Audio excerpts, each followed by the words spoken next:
दोस्तों हमारी आज की ये कहानी काले जादू से जुड़ी हुई है और आज की दोस्तों ये कहानी क्रिकेट पर आधारित होने वाली है। और दोस्तों आज की ये जो कहानी है ये दो टीमों के ऊपर होने वाली है। ये दो टीमें दोस्तों एक दूसरे के लिए क्रिकेट मैच खेलने वाली हैं और इनमें घमासान क्रिकेट मैच होने वाला है। लेकिन मैच से पहले इन दोनों टीमों की जिस तरीके से लड़ाई चलती है वैसे लड़ाई झगड़े हिंदुस्तान पाकिस्तान के भी नहीं चलते। एक तरफ दोस्तों जोरान नाम के व्यक्ति की टीम होती है। जोरान की टीम में उसके कई सारे दोस्त होते हैं और एक तरफ दोस्तों ध्रुव नाम के लड़के की टीम होती है और उसकी टीम के अंदर भी काफ़ी अच्छे अच्छे प्लेयर्स होते हैं। इन दोनों टीमों के अंदर कुछ दिन के बाद एक फाइनल मैच होने वाला था। अभी तक ध्रुव की टीम काफ़ी सारे मैच जोरान की टीम से जीत चुकी है, इसीलिए जोरान की टीम भी पूरी तरह से प्रिपेयर होती है उस अगले मैच को जीतने के लिए।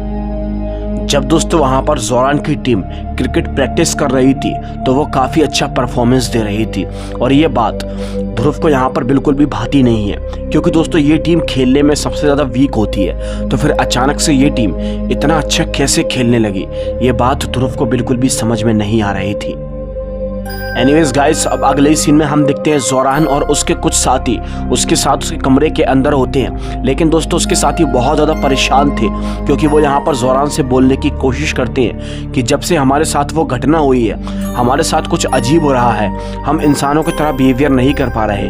दोस्तों जोरान इन बातों को सुनकर बहुत गुस्सा हो जाता है और वो अपने दोस्त पे ही नुकसान पहुँचाने की कोशिश करता है। अभी कुछ दिन से जोरान की हालत ऐसी हो चुकी है कि उसे गुस्सा बहुत ज़्यादा आता है। अब तभी दोस्तों उसके दोस्त लोग उसके पास आते हैं और उससे कहते हैं कि भाइयों मेरी बात का यकीन करो, जब से हम लोगों के साथ वो घटना हुई है हमारी टीम बहुत ज़्यादा बदल चुकी है, हमारे साथ कुछ अजीबोगरीब प्रकार की घटनाएं हो रही हैं। दोस्तों ये किस घटना की बात कर रहे हैं इसके बारे में आपको थोड़ी देर में पता चलेगा। जोरान अपने दोस्तों से बोलता है कि हमने जो कुछ भी किया है इस क्रिकेट मैच को जीतने के लिए किया है, इसलिए हमें बस इस क्रिकेट मैच को जीतना है, इसके आगे मुझे कुछ नहीं सुनना। एनीवेज गाइस, अब अगले ही सीन में हम देखते हैं रात के वक्त पर जोरान और दूसरी टीम वाले भी साथी मेंबर खाना खाने के लिए यहाँ पर बफेट में आते हैं। तभी खाना खाते खाते जोरान का दोस्तों एक साथी होता है जिसका नाम सुमित होता है। वो अजीबोगरीब प्रकार की हरकतें करना शुरू कर देता है। वो सुमित खाने की प्लेट को हाथ में पकड़कर भी जोर से चिल्लाता है और चीखता है और कहता है कि मुझे बहुत तेज भूख लग रही है। दोस्तों ये देखकर सभी के सभी लोग बहुत ज़्यादा हैरान हो जाते हैं और तभी दोस्तों सुमित यहाँ पर उस खाने की प्लेट को फेंक कर यहाँ से चला जाता है।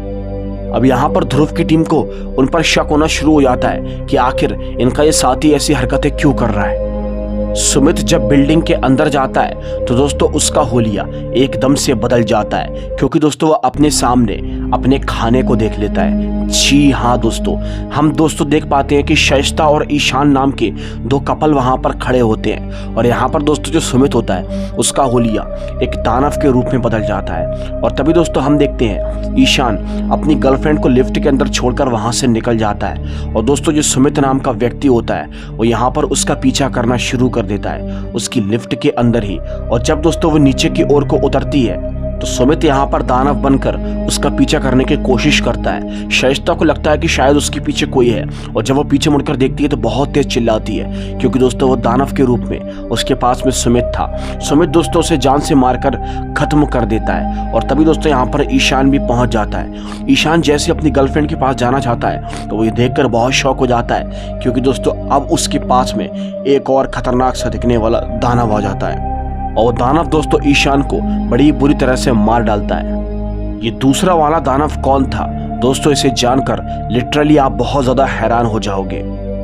अब तभी दोस्तों ये खबर बिल्डिंग के अंदर और इनके क्रिकेट कोच को पता चल जाती है कि यहाँ पर इस बिल्डिंग के अंदर से शाइस्ता और ईशान गायब हैं, जो कि उन्हीं सर के कोई रिलेटिव होते हैं। लेकिन दोस्तों जब वो पूछने की कोशिश करते हैं तो कोई भी उनके बारे में कुछ नहीं बताता।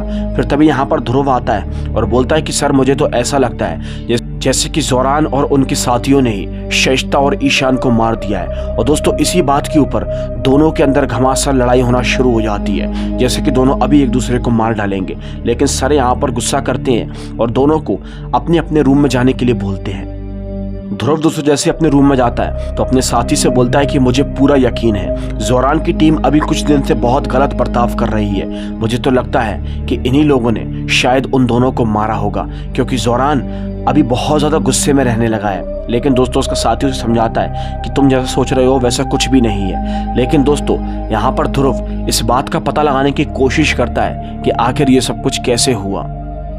अब तभी दोस्तों ध्रुव जोरान को यहाँ पर एक चैलेंज देकर आता है। वो बोलता है कि हमारा क्रिकेट फाइनल मैच तो कल होने वाला है, लेकिन मैच से पहले क्या हम आज प्रैक्टिस कर सकते हैं, यानी कि एक ट्रायल मैच रख सकते हैं, जिससे हमको ये पता चल जाएगा कि आखिर कौन खेलने के लायक है और कौन नहीं। जोरान दोस्तों उसके चैलेंज को एक्सेप्ट भी कर लेता है।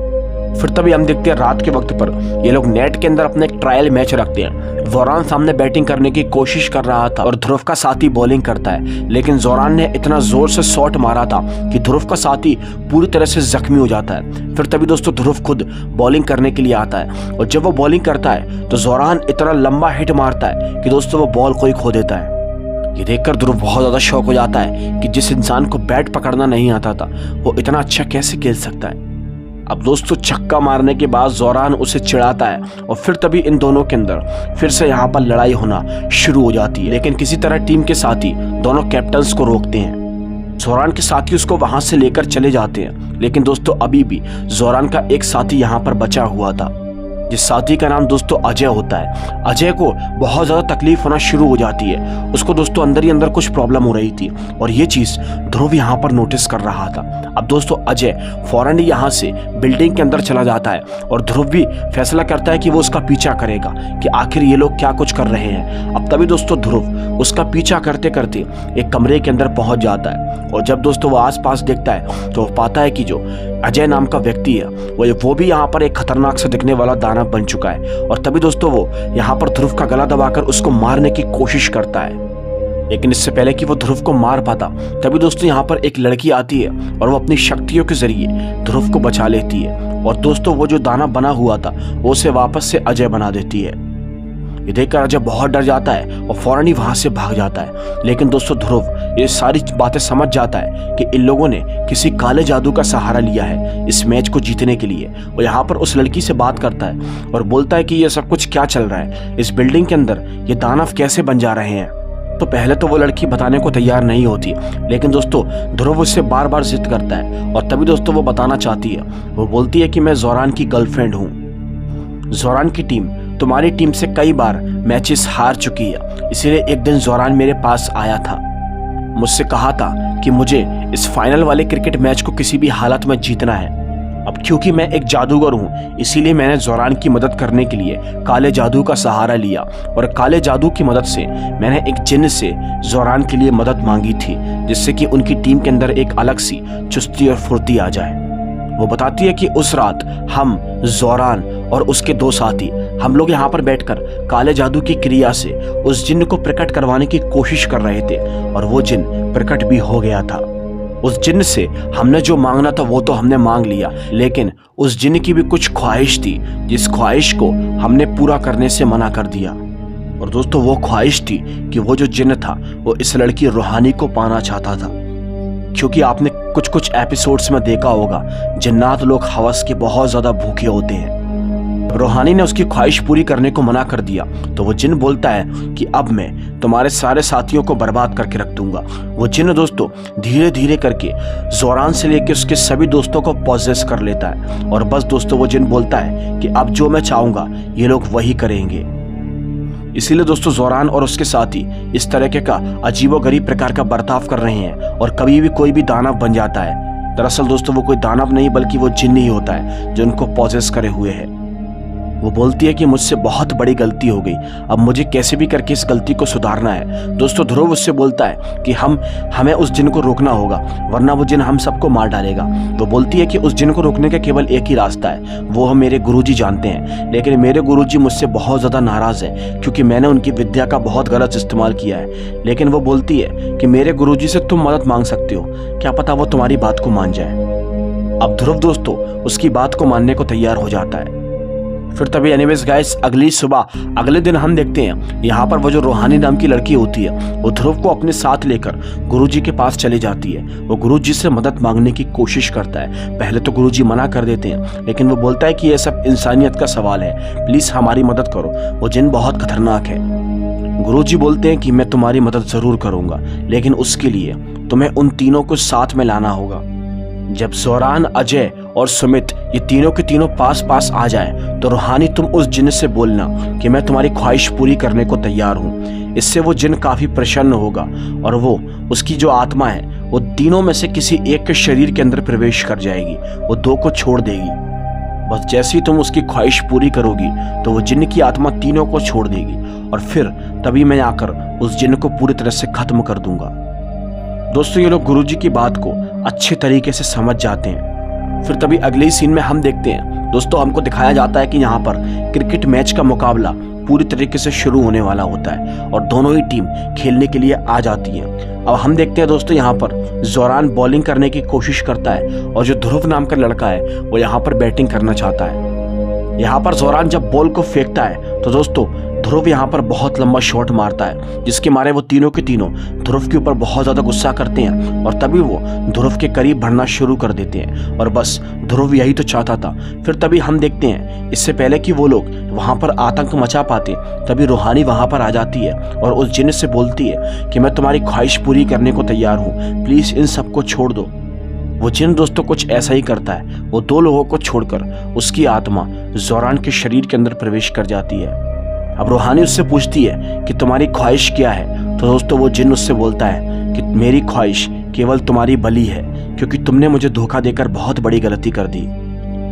यानी कि पहले तो वो जिन उसे पाना चाहता था, लेकिन अब वो सिर्फ उसे मारना चाहता है। लेकिन दोस्तों रूहानी कुछ ऐसा ही करती है, वो यहाँ पर जोरान से बोलती है कि मैंने तुमसे कहा था ना कि मैं तुमसे बहुत प्यार करती हूँ। और फिर तभी दोस्तों यहाँ पर जो रूहानी नाम की लड़की होती है वो चाकू के जरिए अपना गला काट लेती है। वो जैसी गला काटती है दोस्तों तो उसकी वहाँ पर मृत्यु हो जाती है। और फिर तभी दोस्तों वो जो जोरान होता है वो पूरी तरह से ठीक हो जाता है, वो जिन उसके शरीर से निकल जाता है। लेकिन इसी बीच यहाँ पर गुरुजी भी प्रकट होते हैं और गुरुजी उस जिन को पूरी तरह से अपने पास में कैद कर लेते हैं। अब रूहानी मरते मरते जोरान से बातें करती है और उससे यही कहकर जाती है कि मैं मरने के बाद भी तुमसे ही प्यार करूंगी। और फिर तभी दोस्तों ये कहानी इस इमोशनल सीन पर जाकर खत्म होती है। जोरान को अपनी गलतियों का एहसास हो जाता है कि किसी भी खेल को जीतने के लिए काले जादू या किसी भी शॉर्टकट का सहारा नहीं लेना चाहिए। अगर आपको ये वीडियो अच्छी लगी हो तो लाइक करके चैनल को सब्सक्राइब कर देना। मैं आपसे मिलूंगा एक और दिल दहला देने वाली कहानी के साथ। तब तक के लिए बाय एंड सी यू।